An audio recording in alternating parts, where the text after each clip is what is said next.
All right, Bonjour Anin, relatives. I am Chinoden, and welcome to my channel.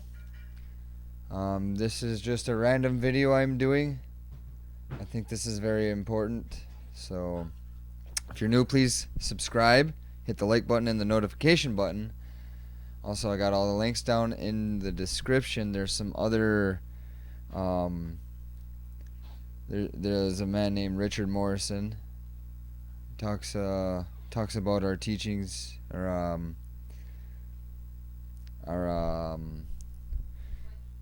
Ojibwe, our way.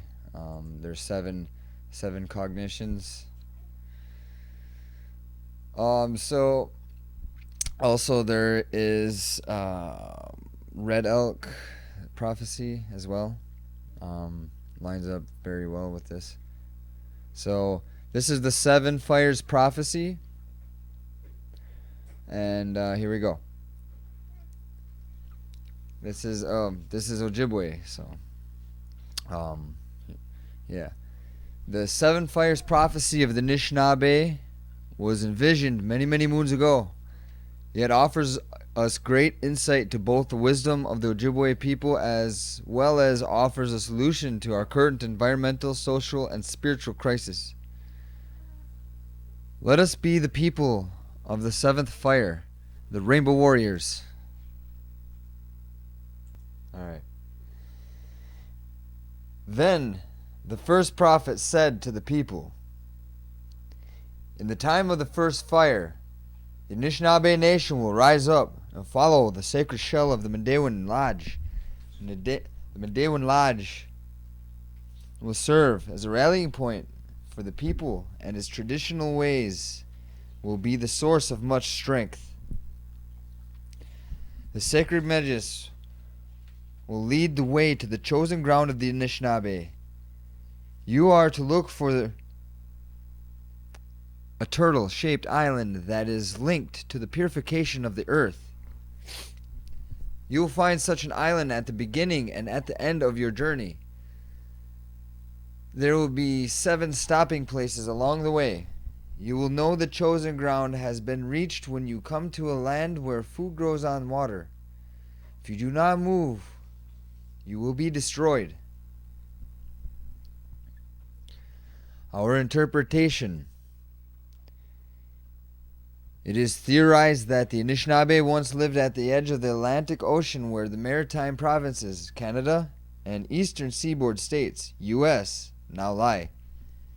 The Medewan Lodge, discussed further in the Medewan section, is the Ojibwe sacred teachings and medicine society that has preserved their precious wisdom over the ages.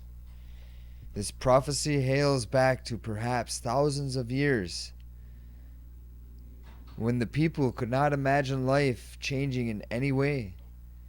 The prophets knew that the people would not be safe unless A, their wisdom was protected, and B, their very lives were protected by moving inland away from the eastern shores of North America. The sacred shell, Medjis, was found on what is now called Madeline Island in Lake Superior. The second prophet told the people, you will know the second fire, because at this time the nation will be camped by a large body of water. In this time, the direction of the sacred shell will be lost. The Medewan will diminish in strength. A boy will be born to point the way back to the traditional ways. He will show the direction to the stepping stones to the future of the Anishinaabe people. The third prophet said to the people, in the third fire, the Anishinaabe will find the path to their chosen ground, a land in the west to which they must move their families. This will be the land where food grows on water. Our interpretation. The land where food grows on the water refers to the land around the Great Lakes where the wild rice grew plentifully. The Anishnabe people devised creative ways to harvest the rice using their birch bark canoes to move through the rice without damaging it. The fourth fire was originally given to the people by two prophets. They come as one. They told of the coming of the light-skinned race. One of the prophets said, "You will know the future of our people by the face of the light-skinned wears, by the face the light-skinned race wears. If they come wearing the face of brotherhood, then there will come a time of wonderful change for generations to come. They will bring new knowledge and articles that can be joined with the knowledge of this country. In this way, two nations will join to make a mighty nation. This new nation will be joined by two more, so that four will form the mightiest nation of all. You will know the face of the brotherhood if the light-skinned race comes carrying no weapons. If they come bearing only their knowledge and a handshake." The other prophet said, "Beware if the light-skinned race comes wearing the face of death. You must be careful because the face of brotherhood and the face of death look very much alike. If they come carrying a weapon, beware. If they come in suffering, they could fool you. Their hearts may be filled with greed for the riches of this land. If they are indeed your brothers, let them prove it. Do not accept them in total trust. You shall know that the face they wear is one of death if the rivers run with poison and the fish become unfit to eat. You shall know them by these many things." So right here,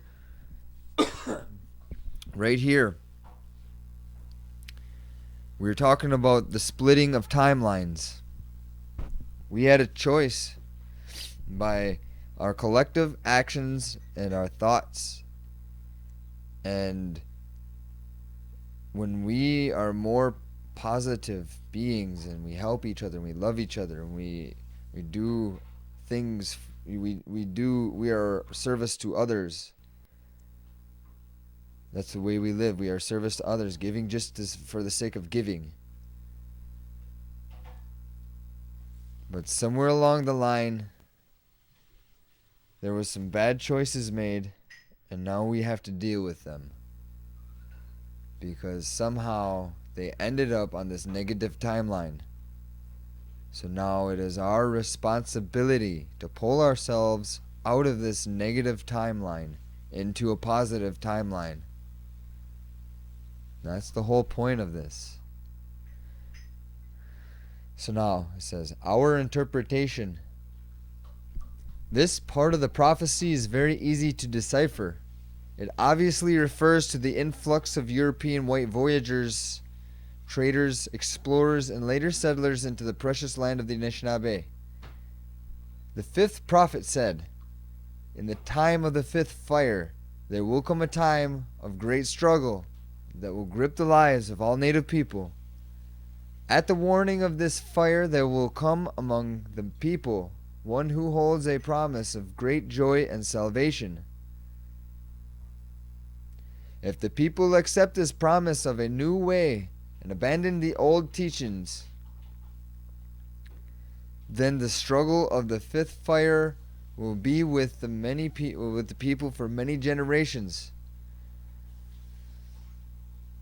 The promise that comes will prove to be a false promise.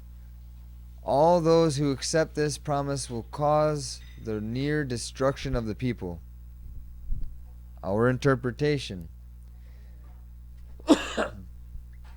This part of the prophecy refers to the coming of the missionaries and the trader merchants who set up a system of barter and trade and began recruiting souls to organize Christianity. At first, the Anishnabe embraced the new items available, believing they could use what served them without impact on their cultural ways and practices. The prophet of the sixth fire said, "In the time of the sixth fire, it will be evident that the promise of the fifth fire came in a false way. Those deceived by this promise will take their children away from the teachings of the elders. Grandsons and granddaughters will turn against the elders. In this way, the elders will lose their reason for living. They will lose their purpose in life. At this time, a new sickness will come among the people. The balance of many people will be disturbed. The cup of life will almost be spilled. The cup of life will almost become the cup of grief. And we can see this. And this new sickness is this. What I saw when I was growing up, when those pills started to hit the streets and teenagers had access to all these drugs, nobody realized what was actually in these drugs. I mean, there could be some... Has anybody ever broke it down and did a chemical analysis on these things? Like, independently? I don't know. I should have. I should. But, anyways, we see the sickness in the people today. The ones who are out constantly partying and drinking and smashing pills and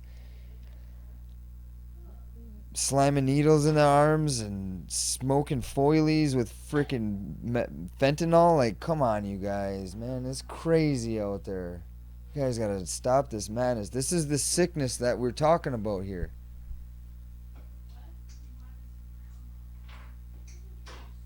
So we need to find a way to come back to balance. And I can see in a lot of the elders today that they don't want to talk about this stuff. They don't want to talk about this. And the reason why is because they got, when they were young, and I remember my grandma telling me this, when they were young, they got, and they're talking about, okay, it'll be coming up here. The schools and regulation. Okay, let's just read on, and then I'll continue with what I was trying to say. Our interpretation. This prophecy talks about the influence of marginalization, segregation, the opening of boarding schools, and the bastardization of the traditional Anishnabe ways. Even language and cultural everyday practices were considered suspects. Young children were brutalized for doing anything that came naturally to them. And this ties into that pedogate stuff. Well, you think that these pedophiles just like popped up out of nowhere? No, this is ancient. This is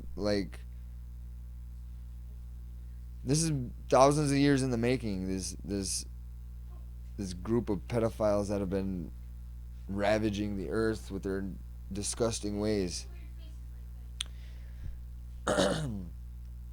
These oppressors.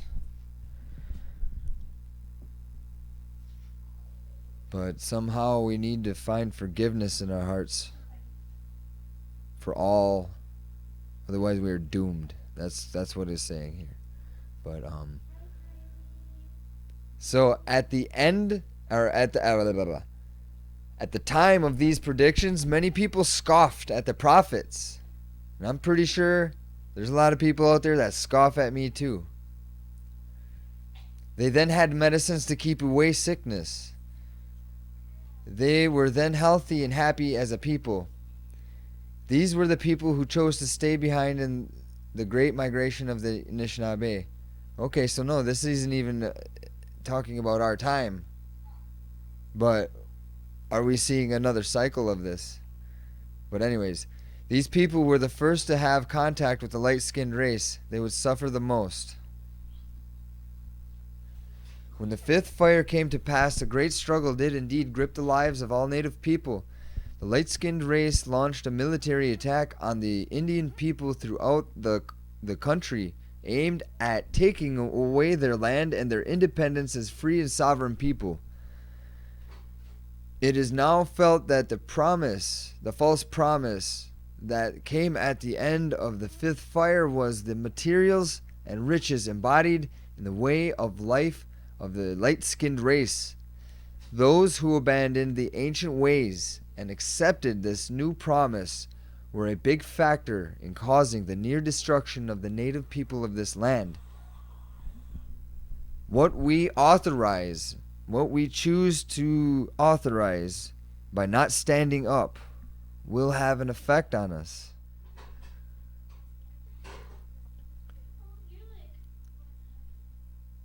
When the sixth fire came to be, the words of the prophet rang true as the children were taken away from the teachings of the elders. The boarding school era of civilization, or civilizing Indian children had begun. The Indian language and religion were taken from the children. The people started dying at an early age. They had lost their will to live and their purpose in living. In the confusing times of the sixth fire, it is said that a group of visionaries came among the Anishnabe. They gathered all the priests of the Mandawan Lodge. They told the priests that the Mandawan way was in danger of being destroyed. They gathered all sacred bundles. They gathered all the scrolls that recorded the ceremonies. All these things were placed in a hollowed out log from the ironwood tree. Men were lowered over a cliff by long ropes. They dug a hole in the cliff and buried the log where no one could find it. Thus the teachings of the elders were hidden out of sight, but not out of memory. It was said that when the time came that the Indian people could practice their religion without fear, that a little boy would dream where the ironwood log full of the sacred bundles and scrolls were buried.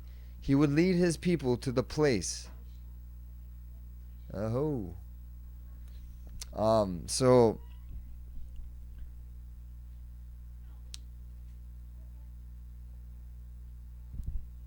if this happens, I will scale that cliff. Learning how to drop for cleaning windows. I never actually drop, but I'm not afraid to.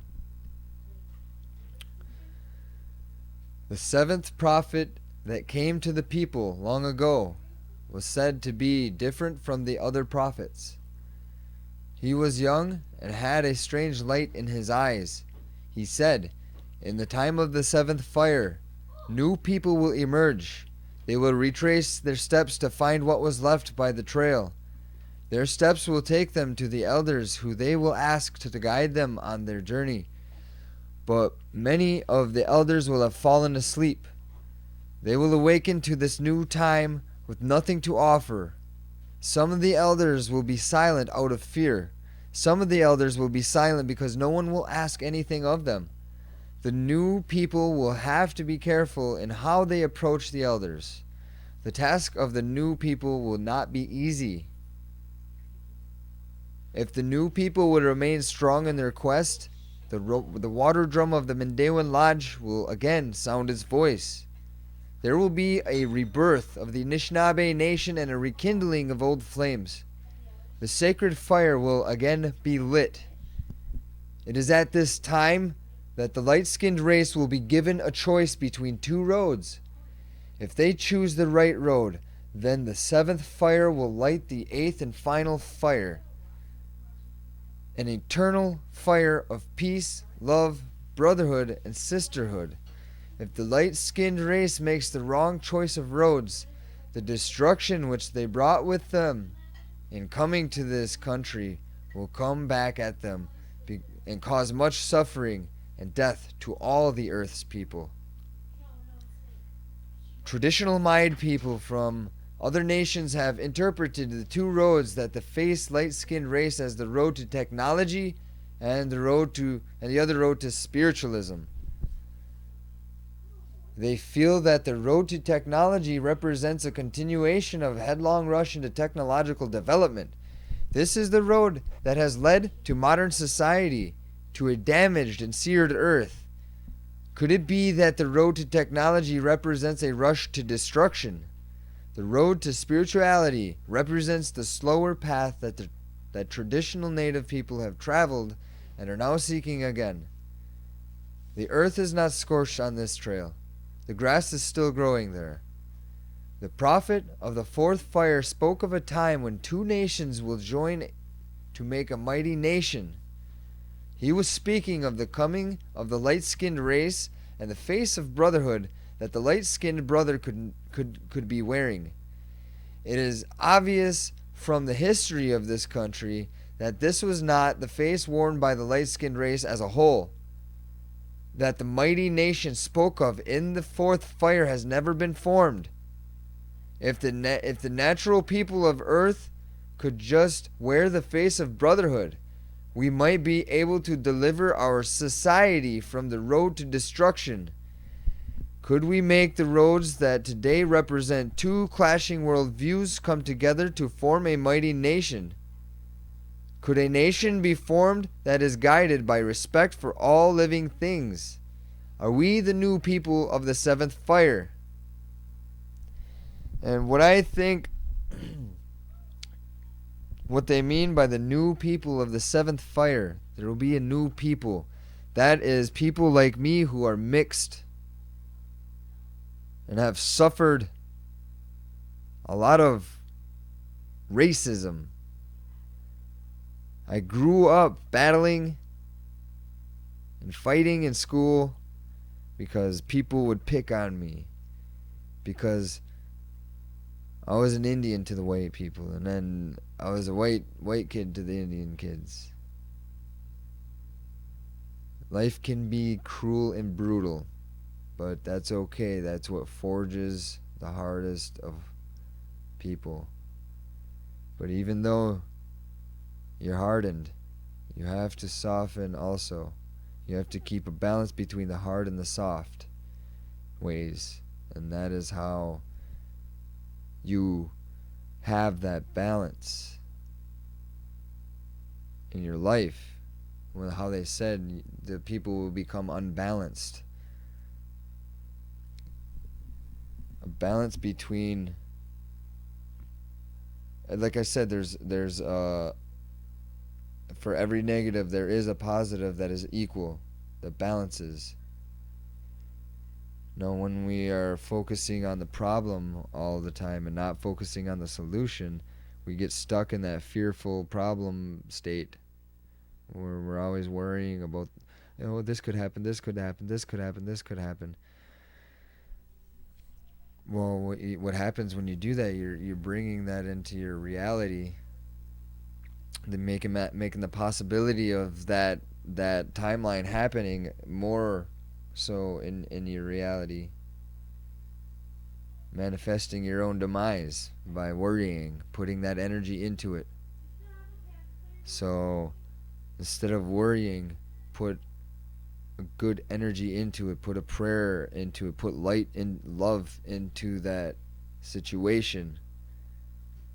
Pray for the good thing. And if you worry about the bad thing, that's what's going to make the bad thing happen. More than likely, not always, but it's you're really contributing. And I don't know. So that's what I wanted to read for you guys today. I figured this was important to get out there, let people know, like this is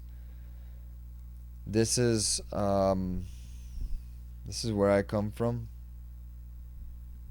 This is who I am here. This is what is in my DNA, in my blood.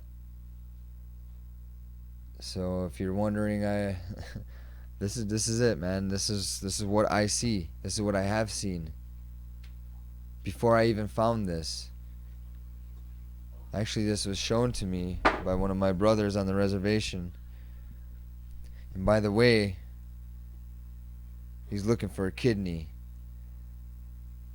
So I'll have to find out what his blood type is, and then I'll come back and I'll talk to you about, to see if there's anybody out there that has that will donate their kidney. So, and then yeah, I don't know. So I got another video coming out that I'm gonna do real quick. Kind of ties in with this, with the technology and what we saw out at Standing Rock some of the technologies that were being used out there. So this is the road to technology. This is what they're talking about, these technologies. Um, there's this one called V2K, and then there's this with the one that they had the drones, right? And then they pointed it was like it's like a wave cannon, sound can, or like a scalar wave cannon, and they pointed at the drone, and what happens is it like scrambles the feed if there's any live feed going on. It drains the battery, and it basically disables all the communications, and drains the battery on these drones. And that's one that we saw out there. Then they were talking about they have this technology that scans the like the area in front of it. I don't know, scans it with these waves, and they actually have a 3D visualization of everything on the landscape, which is pretty wild.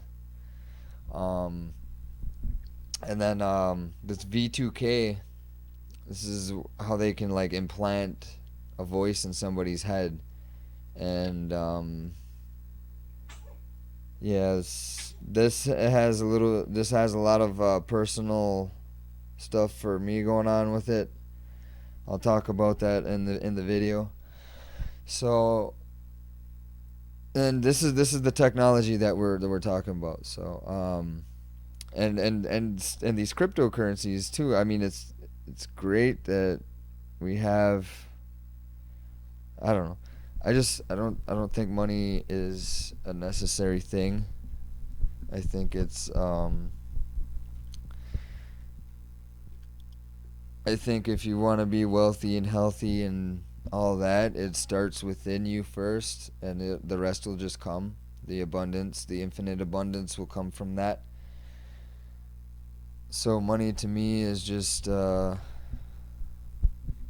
something made up to make people feel important, more important than others.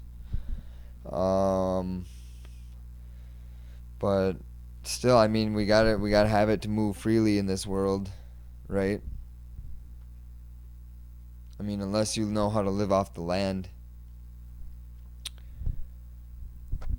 But all right, well, hope you enjoyed that. I hope that sparks something within you. Spark. My goal is to give you that spark of light and give it to you to rekindle your flame within you. Spark that spirit within you, because that is what's going to save us and put us on this optimal temporal reality. That first prophet, what he said, was it the fourth fire? You will know the future of our people by the face of light skin. Okay, so we missed out on that. What was it like? We hit these energetic waves coming from the center of the galaxy, and as it's coming towards us, like we're catching these waves, and it's basically like the pre-shocks to the bigger wave that's coming to, well, launch us into our next evolution. So we are the Rainbow Warriors. Breathe in the light to become the Rainbow Warrior. Whenever you breathe, you do that deep abdominal breathing, and you breathe in the light. We activate our DNA this way. And there's many people who are talking about that around the world that are traditional. And for people to treat these people and all of our ancestors and our whole way of life as if it's some joke, and as if it has no bearing on our reality here, those are the ones that think like that. They will suffer the most. And it's not anything that our doing, it's their own doing. They cut themselves off from the spirit, they will suffer the most. And that's just what it is. So that's why I keep saying 2017 will be the year that the light will expose the darkness, bring it to the surface, and bring a balance back to our world, back to our reality. Aho, miigwech. I am Chinoden, and I will talk to you next time. Links are in the description. Have a good one. Jagi Wei and Min.